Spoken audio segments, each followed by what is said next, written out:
Ya, selamat siang. Selamat datang dalam program Market Update yang diselenggarakan oleh PT Bursa Efek Indonesia, Kantor Perwakilan Kalimantan Timur. Bersama saya Aldila Bandaru. Hari ini Senin 20 Desember 2021. Gimana kabarnya Bapak dan Ibu? Saya doakan dalam keadaan sehat selalu.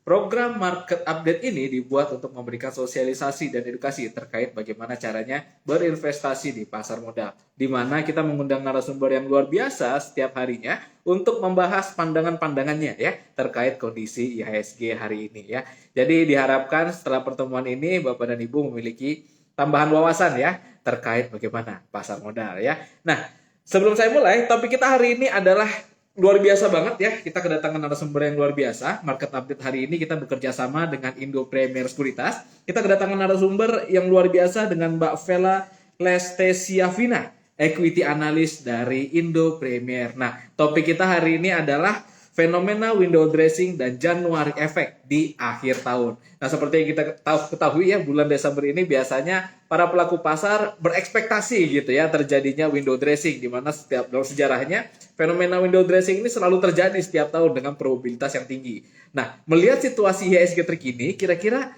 ini jadi nggak nih window dressingnya ya? Nah, nanti kita akan ngobrol-ngobrol nih dengan narasumber kita hari ini ya. Ditambah nggak cuma window dressing aja, tapi ada tambahannya lagi, yaitu January Effect. Nah, apa tuh January Effect ya? Nanti kita akan bahas bersama-sama. Sebelum kita mulai, saya akan bacakan kondisi IHSG terkini. Per pukul 13.09 WITA, IHSG berada di angka 6.563 atau mengalami pelemahan sebanyak 0,57% ya, atau sebanyak 38 poin. Dengan nilai transaksi di sesi 1 ini 5,1 triliun, 202 saham mengalami kenaikan, 315 saham mengalami penurunan, dan 152 saham tidak mengalami perubahan. Investor asing hari ini melakukan penjualan bersih senilai 255 miliar rupiah ya untuk sesi 1 ini. Dan IHSG bergerak dalam rentan 6.547 sampai 6.579. Nah, kira-kira gimana ya perkembangan IHSG terkini? Nanti kita sekalian ngobrol-ngobrol dan sekalian kenalan ya dengan Indo Premier Sekuritas ya. Jadi selamat siang dan selamat datang bagi Bapak Ibu, teman-teman sobat IDX yang baru hadir ya. Seperti biasa kita punya giveaway pulsa senilai Rp25.000 untuk Bapak Ibu sahabat investor yang bisa menjawab pertanyaan saya di akhir sesi nanti. Jadi stay tune terus. Jika ada yang mau bertanya, silakan masukkan pertanyaannya ke kolom chat atau ke kolom Q&A hari ini. Jadi sekali lagi ya, narasumber kita hari ini adalah Mbak Vela Lestesiavina, Equity Analyst dari Indo Premier Sekuritas ya. Jadi luar biasa banget. Halo, selamat siang Mbak Vela. Halo, selamat siang, Mas. Waduh, gimana kabarnya nih Mbak? Oke, alhamdulillah baik nih, Mas. Gimana Mas Aldi dan IDX Scouting di sana? Wah, luar biasa bersemangat banget ini hari ini Mbak Vela ya. Dan ini juga pertama kalinya nih Mbak Vela menjadi narasumber nih Iya, bersama benar BI Kaltim. sekali. Kita Iya. senang banget ini Mbak. Salam kenal semuanya. Baik, baik, luar biasa ya. Jadi topik kita hari ini sangat luar biasa Mbak Vela ya, yaitu fenomena window dressing dan January Effect di akhir tahun. Nah ini pasti jadi perbincangan hangat nih oleh pelaku pasar dan para investor. Ini kira-kira kejadian gak nih Mbak, nih window dressing effect nih untuk tahun ini gitu ya, dimana kalau kita lihat IHSG ini cukup mengalami penurunan nih. Nanti kita akan bahas ya dengan bagaimana pandangan dan insight nih dari Mbak Vela. Tapi sebelum kita mulai, mungkin kita bisa kenalan dulu nih Mbak dengan Indo Premier Sekuritas nih Mbak. Ini profilnya seperti apa sih dan apa aja fitur-fiturnya, dan kalau ingin bergabung dengan Indo Premier Sekuritas caranya gimana Mbak? Iya, Silakan Mbak Vela. iya, makasih Mas Aldi. Ya, jadi Indo Premier Sekuritas ini kita merupakan salah satu sekuritas terbesar ya di Indonesia yang kemudian kita juga sama seperti sekuritas-sekuritas lain, kita juga punya beberapa fitur unggulan nih. Nah, di antaranya kebetulan kita iPod kemarin baru launching nih Mas. Ada namanya iPod Easy. Jadi buat teman-teman IDX di Kaltim nih yang memang mau transaksi saham nih, kita sudah punya namanya fitur iPod Easy. Ini di mana teman-teman bisa langsung beli saham hanya dengan swipe aja nih. Jadi kita aplikasinya dibikin lebih mudah ya, kemudian juga lebih millennials nih. Jadi buat teman-teman yang pengen beli saham nggak perlu lagi nih ngantri yang terlalu lama. Maksudnya ngantri itu harus masukin lot apa segala macam ya, agak ribet. Udah pilih aja sahamnya, harganya kita tinggal swipe aja gitu belanja. Terus juga kita punya IPOT on value nih, jadi kita nanti akan memberikan rekomendasi-rekomendasi saham nih based on yang value-nya paling tinggi, frekuensinya paling tinggi. Nah itu di IPOT Easy nanti kelihatan nih. Jadi buat yang mau trading jangka pendek nanti itu bisa kelihatan nih mana saham-saham yang kira-kira berpotensi cuan lah gitu. Kalau misalnya mau tahu lebih lanjut bisa coba follow IG-nya kita aja Mas Aldi ya. Bisa dilihat nanti fitur lengkapnya apa aja dan ada program-program apa aja. Gitu. Baik, luar biasa. Ini fitur baru nih, canggih ya. Iya. IPOT Easy dan IPOT on value nih baru diluncurkan. Trading, Jadi Bapak dan Ibu akan dibantu ya. Akan dibantu untuk melakukan pemilihan saham gitu ya. Ada rekomendasinya. Iya, Dan juga kita kalau pakai yang EI trending gitu Mas. Jadi kita pakai EI trending gitu. EI trending namanya ya. Baik, luar biasa. Jadi kalau Bapak dan Ibu yang belum memiliki rekening efek ini sayang banget nih sekarang nih. Jadi silakan kalau ingin bergabung ya bisa follow Instagram Indo Premier Sekuritas untuk bisa mendapatkan informasi selanjutnya ya. Kalau terkait pembukaan rekeningnya sendiri bagaimana Mbak caranya Mbak? Gampang ya untuk pembukaan rekeningnya, bisa langsung ke websitenya aja, nanti bisa ikutin ada langkah-langkahnya, dan memang untuk langkah-langkahnya juga ada di Instagram kita ya Mas Aldi. Jadi benar-benar memang info apapun kita di Instagram kita, Twitter, kemudian juga di YouTube kita juga ada tutorialnya tuh kalau misalnya mau daftar. Jadi bisa langsung meluncur ke TKP sosmed aja. Iya betul. Baik. Jadi silakan ya follow Instagram Indo Premier Sekuritas untuk bisa mendapatkan informasi lebih lanjut ya. Karena sayang banget nih kalau sekarang kita belum punya rekening efek ya, belum tahu caranya berinvestasi dan belum memiliki perusahaan-perusahaan yang ada di Indonesia, itu sayang banget gitu ya. Jadi silakan ya. Baik, terima kasih atas perkenalannya Mbak Vela ya. Jadi sangat luar biasa. Sekarang kita masuk ke topik kita nih Mbak yang seru banget nih, yaitu fenomena window dressing dan Januari efek ya, menanti Januari efek nih di penghujung tahun ya. Mungkin kita bisa mulai nih Mbak ya, window dressing dan Januari efek ini apa sih Mbak dan kapan terjadinya umumnya? Silakan Mbak Vela. Iya, jadi memang biasanya kalau udah akhir tahun gini yang pasti selalu ditanyakan nih window dressing ya Mas ya, kemudian nanti Januari efek. Karena memang window dressing ini biasanya umumnya terjadi di akhir tahun gitu. Banyak orang yang hanya tahu bahwa window dressing itu ya oke, momen kenaikan saham gitu ya di akhir tahun.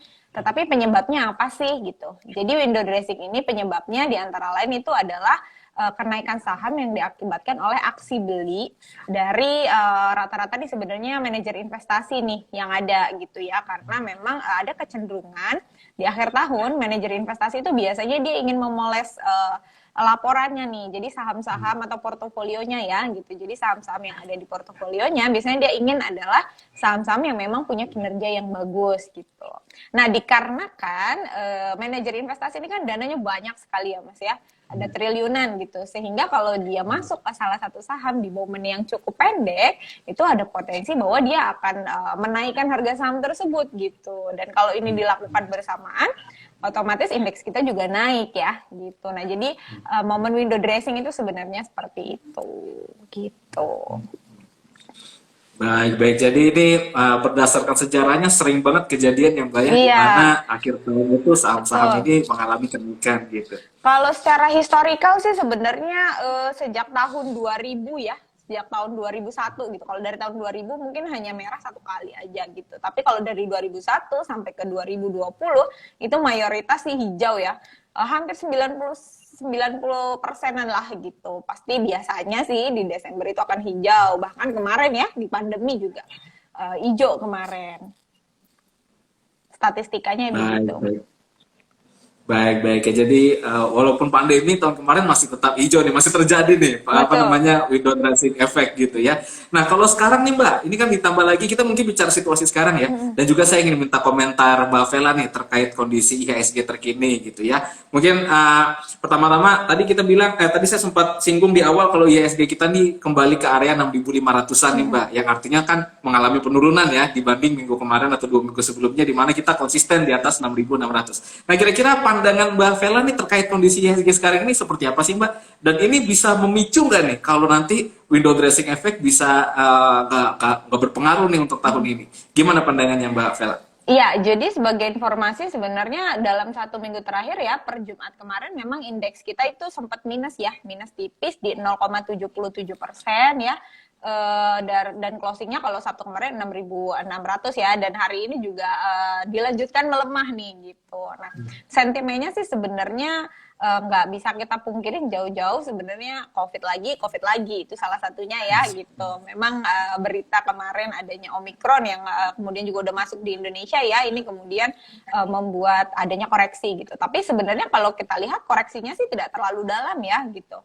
Karena memang dampak masuknya Omikron di Indonesia ini sepertinya memang pasar sudah mulai sudah mengira gitu, meskipun belum ada rilis update secara resmi masuk, tapi banyak masyarakat yang sudah beranggapan pasti udah masuk lah gitu, mengingat memang Omikron ini merupakan salah satu virus yang WHO sendiri sudah confirm bahwa saat ini dia memang penyebarannya sangat cepat ya, masif, tetapi memang untuk skala keparahannya itu tidak lebih daripada Delta gitu. Dan kalaupun kita mau lihat sekarang ya di Afrika Selatan memang tingkatnya naiknya tinggi sekali gitu. Tapi kalau kita lihat dari segi pemenuhan bed di rumah sakit itu angkanya kenaikannya kurang dari 5% gitu. Artinya apa? Artinya memang dia tidak sebahaya virus Delta ya, karena kalau misal waktu virus Delta itu kunjungan ke rumah sakitnya untuk bednya itu sangat tinggi gitu ya di Afrika. Itu yang pertama. Yang kedua, dengan adanya vaksin kita yang memang sebenarnya sudah cukup tinggi ya, itu juga kemudian tidak terlalu membuat Omikron ini menjadi hantu yang sangat ditakutkan gitu. Kecuali memang mungkin nanti akan ada wave ketiga ya karena dari Omikron ini gitu, terutama di Nataru. Nah, sebenarnya kalau tadi pertanyaannya balik lagi ke jadi nggak sih window dressing di tahun ini gitu ya, karena banyak sekali pertanyaan seperti itu. Sebenarnya window dressing itu biasanya kan memang terjadi di rata-rata di 2 minggu sebelum akhir tahun, 10 hari atau bahkan bisa jadi juga sebenarnya secara historical ada juga yang hanya mungkin 1 minggu sebelum akhir tahun gitu ya, sampai dengan nanti Januari, makanya ada Januari effect ya gitu. Jadi kalau kita lihat sih sebenarnya masih ada waktu ya, sekitar 10 hari. Dan ada juga kalau kita lihat di 2018 itu sebenarnya window dressingnya juga sebenarnya di akhir-akhir banget ya gitu. Jadi akhir tahun malah justru Januarinya yang naik cukup signifikan gitu. Jadi saya sih melihatnya kita masih optimis ya, kita masih berharap bahwa window dressing akan tetap ada. Karena mengingat tadi dari sejarahnya sendiri window dressing itu adalah aksi yang diambil oleh MI. Seharusnya memang karena memang niatnya untuk memperbaiki portofolio, harusnya hal ini tetap akan terjadi gitu, karena mereka tetap punya kepentingan untuk mempoles atau mengganti portofolionya gitu dengan saham-saham yang kinerjanya bagus. Kalau masalah pandangan retail sih sebenarnya retail itu hanya kecipratan ya sebenarnya window dressing itu, makanya kita biasanya akan sangat menanti window dressing ini gitu. Cuman memang sepertinya MI ini masih banyak yang sambil menunggu info dari Omikron juga sih Mas sebenarnya. Gitu sih mungkin dari saya. Baik. Jadi kalau kita bisa bilang nih Mbak, menurut pandangan Mbak Vela nih, penurunan yang terjadi sekarang ini bisa dibilang penurunan yang signifikan gak nih Mbak? Atau hanya sebatas aksi profit taking yang dilakukan oleh investor Mbak? Jadi iya, gimana pandangannya Mbak Vela? Jadi sebenarnya ada 2 hal sih Mas, tadi saya belum sempat sebutkan juga kenapa kok indeks kita sekarang ada di level, sebenarnya sih cenderungnya sekarang kalau saya lihat sih sideways ya. Memang ada penurunan, tapi lebih kalau dalam jangka menengah sih sebenarnya sideways aja untuk indeks kita. Belum menunjukkan juga tanda-tanda kenaikan yang cukup signifikan ya, tetapi sebenarnya kalau kita lihat satu-satu sahamnya udah muncul kok tanda-tanda window dressing dikit-dikit. Kayak ada beberapa saham komoditas itu beberapa sudah naik ya, seperti Adro, Harum gitu, itu udah agak naik, udah mulai naik. Cuma memang untuk banking masih agak sideways gitu. Tetapi tadi saya mau bilang bahwa ada 2 kejadian yang memang membuat market kita agak-agak sideways dan ada beberapa profit taking. Tadi satu Omikron sudah kita bahas. Kemudian yang kedua nih sebenarnya adalah aksi The Fed nih dari asing ya, gitu. Ini juga turut mewarnai market kita Mas, karena sebagaimana yang kita ketahui kan memang ada juga aksi profit taking yang beberapa hari ini memang kalau kita lihat net sell terus nih asing ya, gitu. Nah ini juga mereka net sell-nya banyak di banking. Nah, banking ini dan beberapa perusahaan berkapitalisasi besar ini sebenarnya adalah salah satu perusahaan yang menopang IHSG. Gitu, seperti 5 besar penopang IHSG ini seperti BBCA, ada Telkom, ada ASI, kemudian ada BBRI gitu. Nah, ketika ada profit taking di saham-saham ini, maka otomatis IHSG-nya kan juga akan tertahan ya. Begitu. Tetapi juga sebenarnya tidak perlu terlalu khawatir juga karena kalau kita tarik secara year to date, sebenarnya kita masih net buy kok. Cuma memang bulan-bulan ini aja gitu ada profit taking itu. Jadi sebenarnya secara garis besar kondisinya sih masih aman aja sih Mas sebenarnya. Baik, jadi masih belum ini banget ya, investor tuh masih bisa, justru ini momen yang baik nih untuk melakukan akumulasi gitu karena harganya murah dan kita bisa punya kesempatan ya untuk beli di harga diskon istilahnya sebelum nanti window dressing harganya udah naik semua dan kita ketinggalan berita gitu. Benar, karena biasa ketika kenaikan window dressing ini kadang kita nggak sadar gitu ya. Tiba-tiba, aduh naik gitu. Dan itu bergeraknya cepat sekali. Ya seperti yang saya bilang tadi, karena dananya luar biasa banyak ya dari MI ini ketika dia melakukan aksi beli, kan otomatis kenaikannya biasanya akan cukup signifikan ya. Dan kalau kita belum naruh sendal dulu nih di saham-saham yang memang berpotensi ini, ya jangan sedih gitu kalau misalnya ketinggalan ya karena memang kita masuknya sudah telat gitu. Tetapi balik lagi saya mau bilang bahwa potensi untuk tidak setinggi sebelum-sebelumnya juga tetap ada ya karena kan berbeda gitu. Kita ada beberapa sentimen-sentimen negatif yang mungkin memang ini bisa jadi dijadikan sebagai penahan ya gitu. Jadi kemungkinan masih akan ada, cuman ada potensi juga kenaikannya agak sedikit terbatas gitu. Baik. Jadi seperti itu ya. Nah, kemudian kita lanjut ke fenomena Januari Effect nih, Mbak. Jadi kalau misalnya window dressing-nya ini tidak begitu besar kenaikannya, jadi mungkin berikutnya yang perlu diantisipasi adalah kenaikan pada Januari Effect. Kalau Januari Effect ini sebenarnya ceritanya atau story-nya itu seperti apa sih, Mbak? Silakan, Mbak Vela. Jadi Januari Effect ini sebenarnya itu adalah momen kenaikan juga ya, sama. Nah, jadi ini sebenarnya momen yang ketika memang nggak dapat window dressing nih berlanjut ke Januari Effect ya.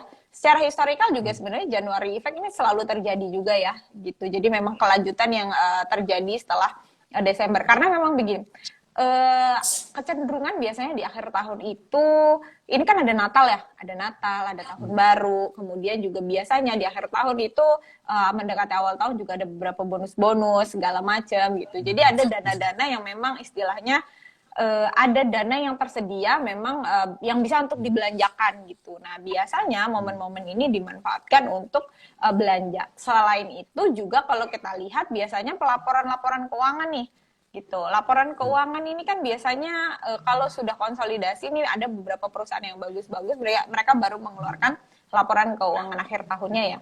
Ini untuk perusahaan-perusahaan yang memang kinerjanya bagus, ini menjadi salah satu incaran juga nih gitu di Januari Effect ini karena ada dana, ada juga terbit laporan keuangan ya, laporan keuangan yang kinerjanya cukup oke ya udah combo gitu. Jadinya akhirnya Januari Effect-nya juga bisa terjadi gitu.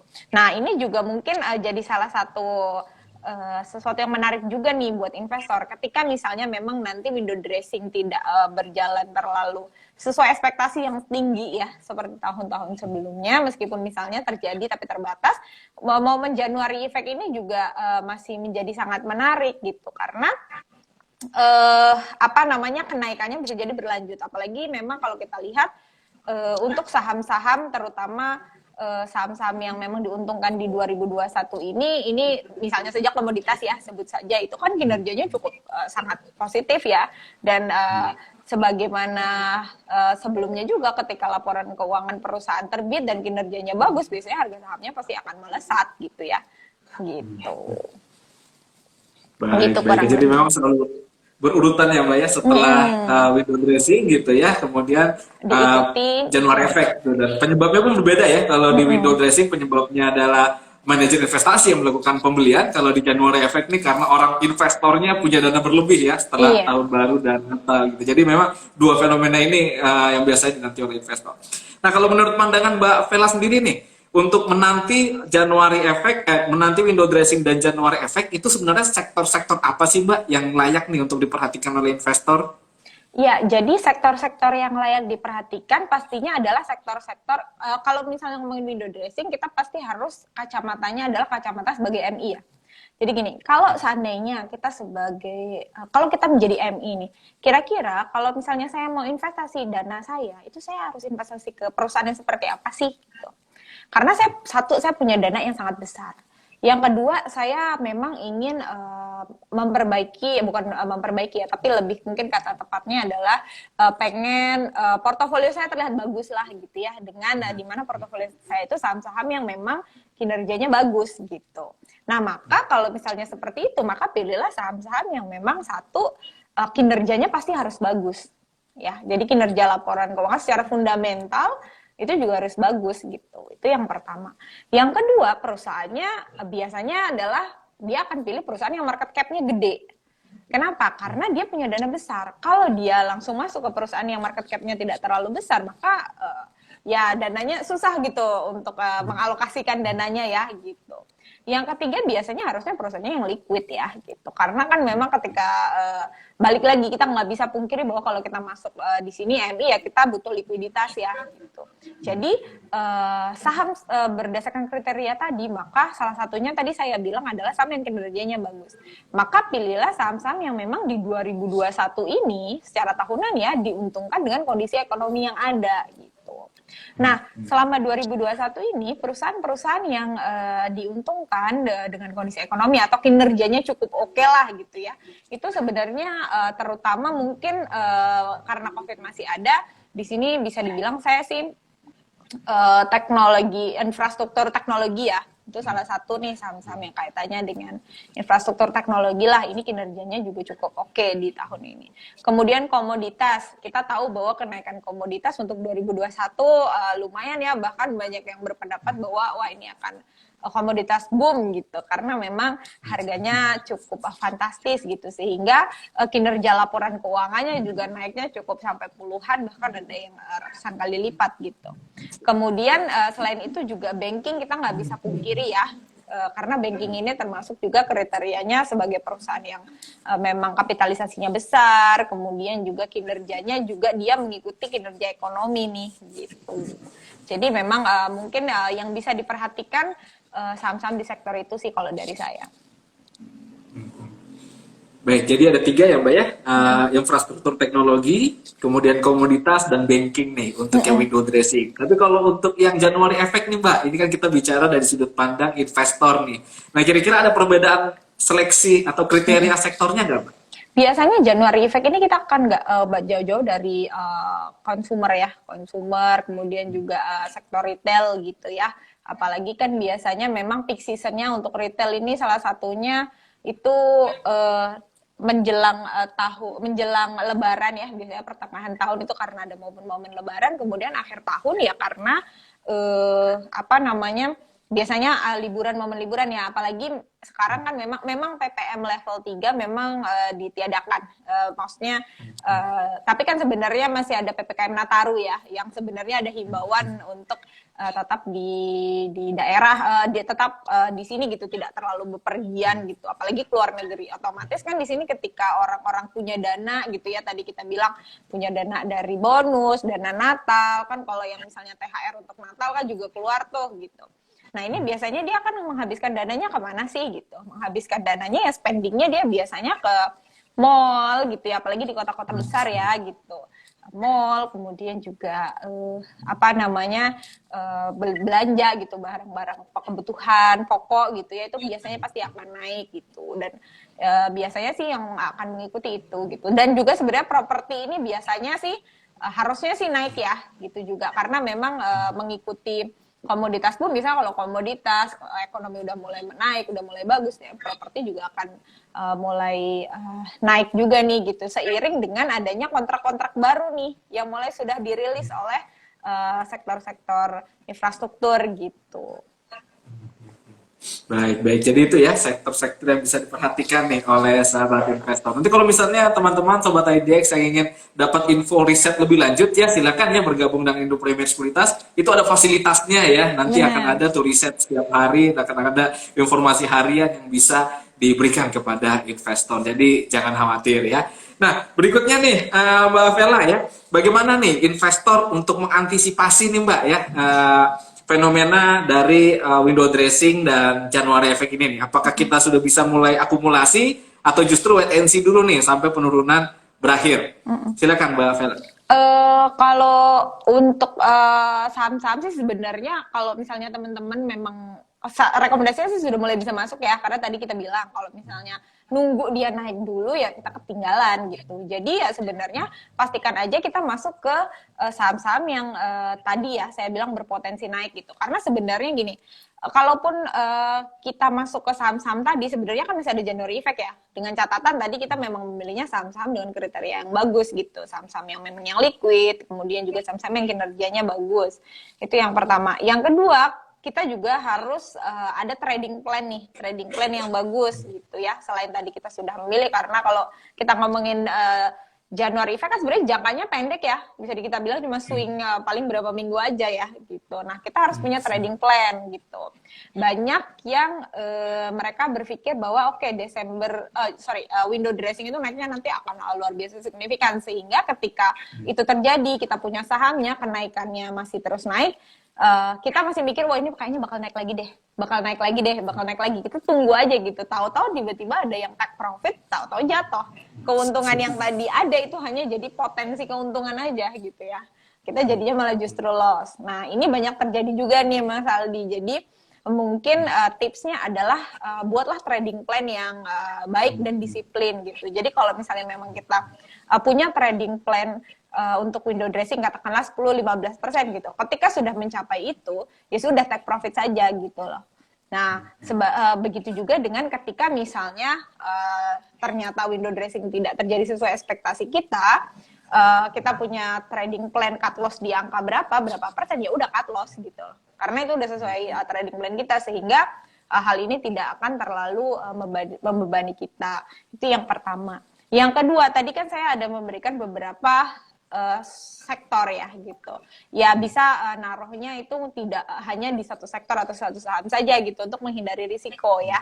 Bisa mungkin pilih beberapa saham di beberapa sektor yang tadi kita pikir adalah berpotensi ya. Sehingga misalnya tidak terjadi di saham A tetapi di saham B bisa jadi take profit yang cukup oke gitu, sehingga tetap bisa aman nih dana kita gitu. Mungkin gitu aja sih Mas. Baik, luar biasa. Jadi kita tuh sebagai trader dan investor harus memiliki trading plan ya Mbak ya. Dan kita itu harus disiplin nih sama trading plan yang sudah kita buat ya. Dan ditambah lagi portofolio kita tuh sudah harus terdiversifikasi dengan baik. Karena ya dengan diversifikasi itulah resiko bisa dikendalikan ya. Baik, terima kasih tipsnya Mbak Vela. Sekarang kita masuk ke pertanyaan terakhir nih Mbak untuk segmen ini nih. Kita masuk ke rekomendasi nih Mbak. Kira-kira saham-saham apa sih yang bisa diperhatikan nih oleh investor untuk menanti window dressing dan January effect? Silakan Mbak Vela. Iya, mungkin saya mau kasih ini ya. Tadi kan sektornya udah ya. Mungkin saya kasih beberapa rekomendasi dari beberapa sektor tadi aja ya Mas, dari berdasarkan target harga dari Indo Premier Sekuritas sendiri nih biar bisa jadi acuan. Jadi yang pertama tadi kalau kita terkait banking ya, kita di sini sih sebenarnya untuk bank-bank besar kita juga masih merekomendasikan untuk buy ya Mas ya, untuk bank-bank besar. Di sini kita punya untuk bank besar nih kita punya BMRI yang kita masih rekomendasikan buy dengan target harganya di 8.400. Kemudian kita juga punya BBRI dengan target rekomendasinya juga buy dengan target harga di 5.100. Dan di sini juga ada BBTN, kita target harganya di 2.350, dan untuk BBCA sendiri kita sih rekomendasinya di sini hold di 8.100 ya. Jadi target harganya masih di 8.100. Itu untuk banking ya. Kemudian juga kalau untuk Telkom sendiri, telco itu kita punya masih ada Telkom nih. Telkom yang masih kita juga rekomendasikan buy dengan target harga 4.500. Kemudian juga Excel di 3.900 dan juga kalau ISAT sendiri kita masih targetnya di 8.100. Nah kemudian juga kalau kita lihat tadi untuk infrastrukturnya kayak tower, tebing ini juga berpotensi ya. Itu kita punya target harganya di tebik di 3.400 dan towernya di 1.590. Dan kalau untuk apa namanya tadi komoditas ya, itu kita tadi yang sebenarnya yang sekarang udah mulai kelihatan naik nih. Ini ada Adro nih, kita targetnya di 2.500. Kemudian juga kalau untuk PTBA nih kita targetnya di 3.870. UNTR sendiri kita punya 33.900. Kurang lebih sih beberapa itu ya Mas ya. Baik, luar biasa ya. Jadi ada 4 sektor ya Mbak ya. Banking, telekomunikasi, infrastruktur, dan komoditas ya. Dan kalau banking ada 4 saham yang bisa diperhatikan, BMRI, BBRI, BBTN, dan BBCA. Untuk telekomunikasi ada Telkom, Excel, dan ISAT ya. Dan untuk infrastruktur ada TBIG, Tower Bersama, dan TWR. Dan terakhir dari sektor komoditas ada yang bisa diperhatikan Adaro, PTBA, dan United Tractor atau UNTR ya. Sekali lagi kalau misalnya Bapak dan Ibu ingin mendapatkan informasi riset secara harian seperti ini, bisa langsung ya bergabung dengan Indo Premier Sekuritas untuk bisa update nih rekomendasi-rekomendasinya setiap hari ya. Baik, saya rasa itu ya diskusi yang sangat luar biasa. Sekarang kita masuk ke segmen tanya jawab nih Mbak Vela ya. Kalau misalnya Bapak dan Ibu ada yang mau bertanya, silakan masukkan pertanyaannya ke kolom Q&A atau ke kolom chat ya, agar bisa dibahas bersama-sama nih oleh narasumber kita hari ini ya. Baik, ini ada beberapa pertanyaan masuk. Ini ada pertanyaan dari Fanny RS 1601. Mau siang Kak, likuiditas saham itu lihatnya di mana ya Kak ya? Silakan Mbak Vela, likuiditas saham Mbak, ini penting juga nih untuk diketahui oleh investor. Iya, jadi sebenarnya kalau untuk likuiditas itu kita bisa lihat dari volumenya ya. Kita kalau misalnya teman-teman lihat chartnya itu juga kita bisa lihat volumenya, kemudian kita juga bisa lihat bid offernya gitu. Nah, di sini juga ada dan transaksi jumlah lotnya tuh berapa banyak gitu. Nah, jadi ini penting sih sebenarnya untuk teman-teman saat membeli saham perhatikan gitu ya untuk volumenya, apakah volumenya terjaga atau enggak, bid offernya itu terjaga atau enggak, jarang-jarang atau enggak gitu. Terus transaksinya seperti apa gitu. Mungkin likuiditasnya bisa dilihat dari situ sih kurang lebih ya secara teknis gitu. Nah, jadi selalu lihat kolom bid dan offer ya, Betul. Mbak Vela ya, karena bid dan offer itu merepresentasikan pembeli dan penjual gitu Betul ya, sekali. pelakunya. Jadi kalau banyak bid dan offernya itu artinya sahamnya liquid ya. Jadi semoga terbantu ya. Baik, kalau yang lebih advance-nya gimana nih Mbak? Ada nggak tips-tipsnya nih dari Mbak Vela nih? Kalau untuk yang lebih advance-nya sih sebenarnya kita lihat jumlah transaksinya ya gitu. Kita lihat jumlah transaksinya, tapi ini juga balik lagi sih sebenarnya tergantung kita lihat kapitalisasi marketnya gitu. Jadi kalau misalnya untuk perusahaan-perusahaan itu ya sebenarnya lebih spesifik mungkin nanti pelajarin bisa lihat volumenya juga itu kali ya Mas ya gitu. Jadi misalnya nanti teman-teman pengen belajar teknikal nih, bisa juga mungkin dari IDX Kaltim juga ada kelas-kelas khusus ya untuk SPM gitu, atau mungkin kita juga di Indo Premier punya kelas sendiri gitu ya terkait teknikal. Nah itu bisa coba dipelajarin gitu karena ada banyak faktor sih sebenarnya gitu. Nah bisa juga lihat di volumenya ini gitu. Gimana sih ngelihatnya yang cukup terjaga atau enggak? Gimana sih lihat yang likuiditas atau enggaknya gitu sih. Gitu Mas. Baik, jadi disarankan nih ya Mbak Fanny RS ya untuk bisa mengikuti kelas-kelas lanjutan ya, bisa dari Bursa Efek Indonesia atau bisa dari Indo Premier Sekuritas. Baik, terima kasih pertanyaannya. Mungkin saya akan bacakan lagi beberapa pertanyaan yang bagus yang masuk gitu ya. Semua pertanyaannya bagus-bagus, ini ada sekitar 10.000 pertanyaan masuk nih Mbak Vela nih, jadi harus kita pilih. Baik, sebentar. Nah, ini ada pertanyaan dari Yen 188 terkait sektor konstruksi nih. Bagaimana pandangannya nih Mbak Vela nih kalau sektor konstruksi Mbak?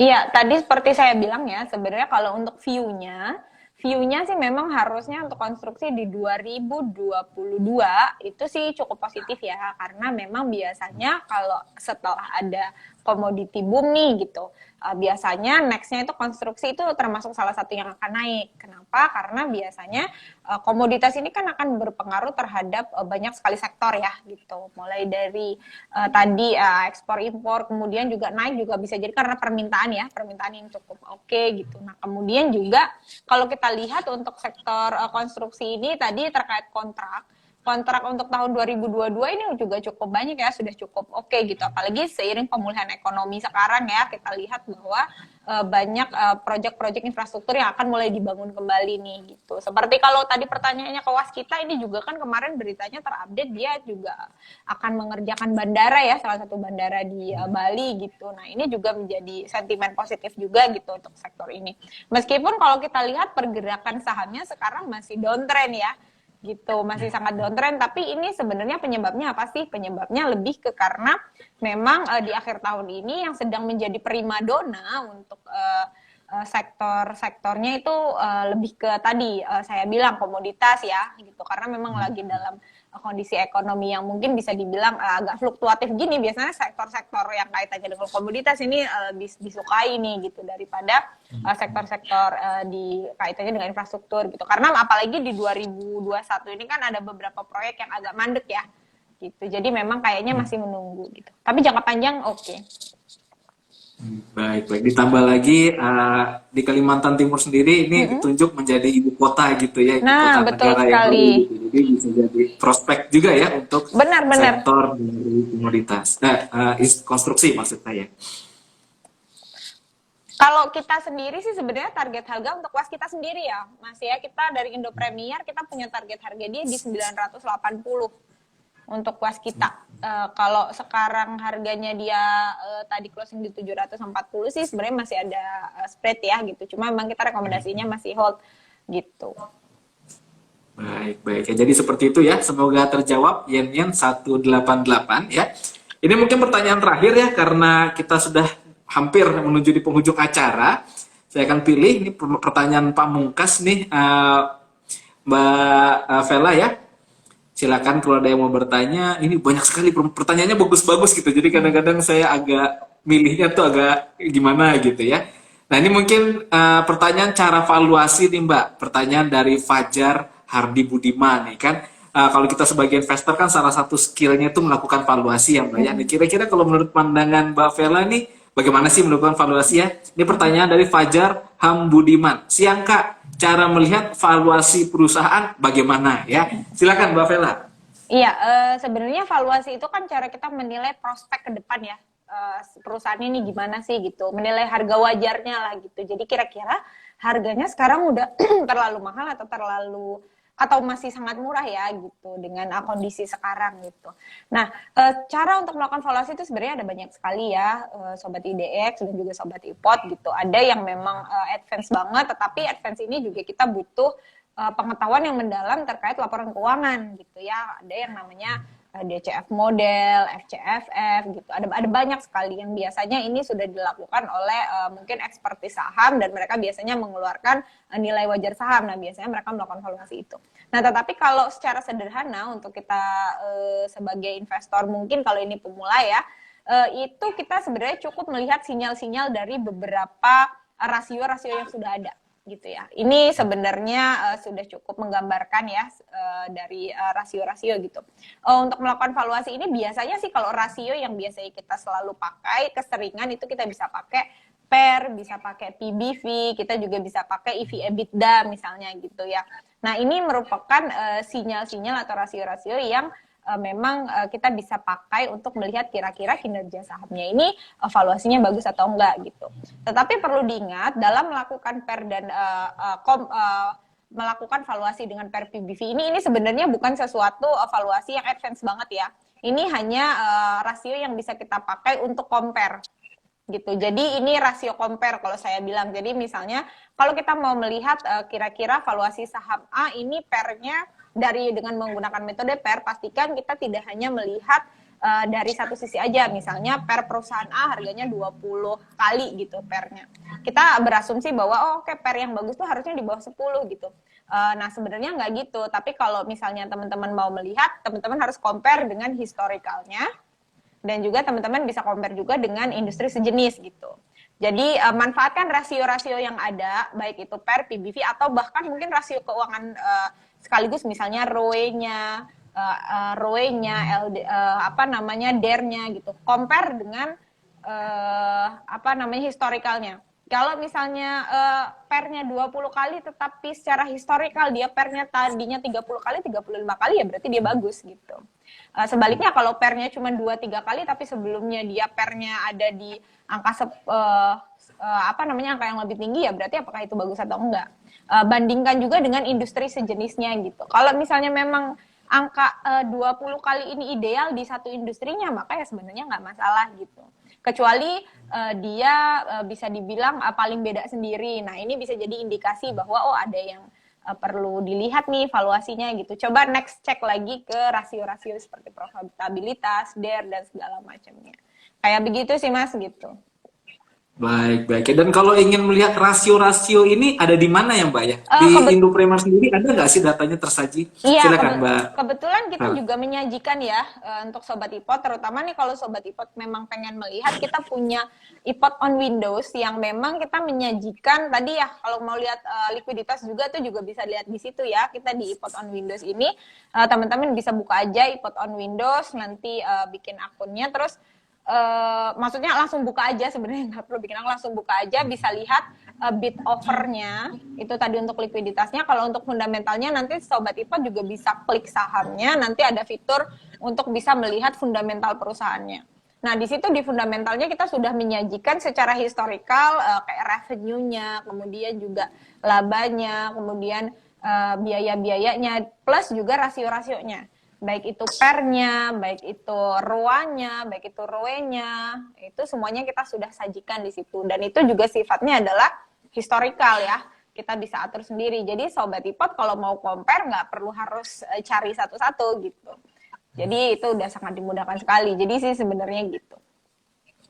Baik, baik ya. Jadi sangat informatif sekali ya. Baik, terima kasih banyak Mbak Vela ya. Kita tak terasa nih sudah di penghujung acara nih. Kita berikan apresiasi dan applause yang luar biasa nih kepada Mbak Vela nih karena udah meluangkan waktu, pikiran dan insight-nya ya untuk menambah wawasan kita semua. Sebelum kita tutup, apakah ada closing statement Mbak Vela yang ingin disampaikan? Iya, mungkin closing statement-nya nih buat Sobat IDX ataupun Sobat IPOT ya, dimanapun teman-teman berada.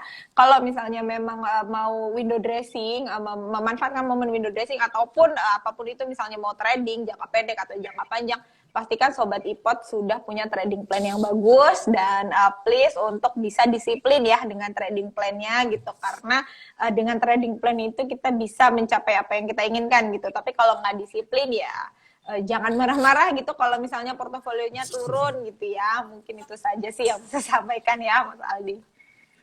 Baik, luar biasa ya. Jadi sekian ya.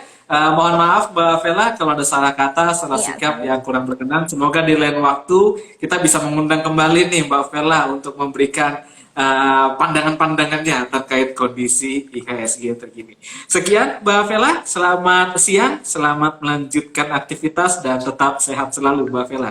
Ya, selamat siang semuanya. Terima kasih kesempatannya ya. Baik.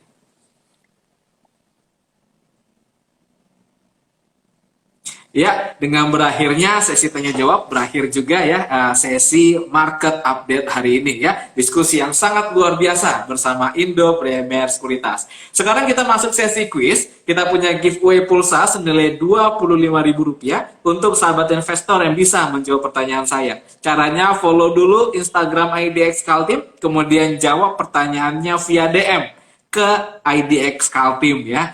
Baik, pertanyaan market update hari ini.